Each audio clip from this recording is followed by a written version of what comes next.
Dragon glimpse వెనుక ఉన్న అంతర్జాతీయ డ్రగ్ మాఫియా చరిత్ర మీకు తెలుసా? డ్రాగన్ గ్లిమ్స్ లో చూపించినట్టు బ్రిటిషర్స్ ఇండియాకి కేవలం కాటన్, స్పైసెస్ కోసం మాత్రమే రాలేదు. వాళ్ళని ఇక్కడే తిష్టవేసేలా చేసింది ప్రపంచంలోనే అత్యంత లాభదాయకమైన ఓపియం వ్యాపారం. 1960ల కాలంలో స్వాతంత్ర్యం వచ్చిన తర్వాత ఈ నల్లమందు నల్లధనం కోసం జరిగిన అంతర్జాతీయ ముఠా యుద్ధాలే డ్రాగన్ మూవీ. సినిమాలో చూపించబోతున్న రెండు ప్రధాన కంపెనీల వెనుక ఉన్న హిస్టారికల్ రిఫరెన్సెస్ ఇవే.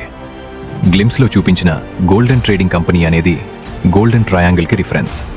సౌత్ ఈస్ట్ ఏషియాలోని 3 దేశాల సరిహద్దులైన మయన్మార్, బర్మా, లావోస్ మరియు థాయిలాండ్ కలిసే ప్రాంతాన్ని గోల్డెన్ ట్రయాంగిల్ అంటారు. 1950ల నుండి 1990ల వరకు ప్రపంచంలోనే అత్యధికంగా హెరాయిన్ మరియు నల్లమందు సరఫరా అయింది ఇక్కడి నుంచే. బ్రిటిష్ వారు ఆ తర్వాత స్థానిక మిలిటరీ జనరల్స్ ఈ ప్రాంతాన్ని ఒక అభేద్యమైన నల్లమందు సామ్రాజ్యంగా మార్చారు. ఇక్కడి నుంచే కోట్లాది రూపాయల డ్రగ్స్ ఇండియా మీదుగా ప్రపంచ దేశాలకు స్మగ్లింగ్ అయ్యేవి.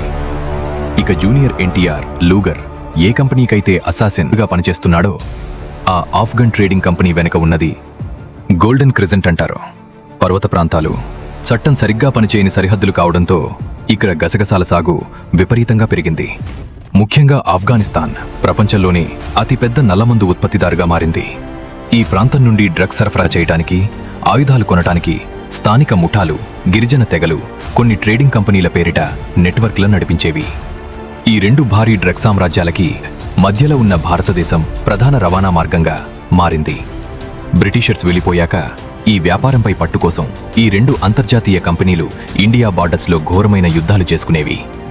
ఈ అక్రమ సామ్రాజ్యాన్ని అణచటానికి అప్పట్లో ఇండియన్ నార్కోటిక్స్ బ్యూరో ఆఫీసర్స్ ఎంతగానో పోరాడారు. సినిమాలో అనిల్ కపూర్ ప్లే చేస్తున్న రఘువీర్ రాథోడ్ పాత్ర దీనికి రిప్రజెంటేషన్.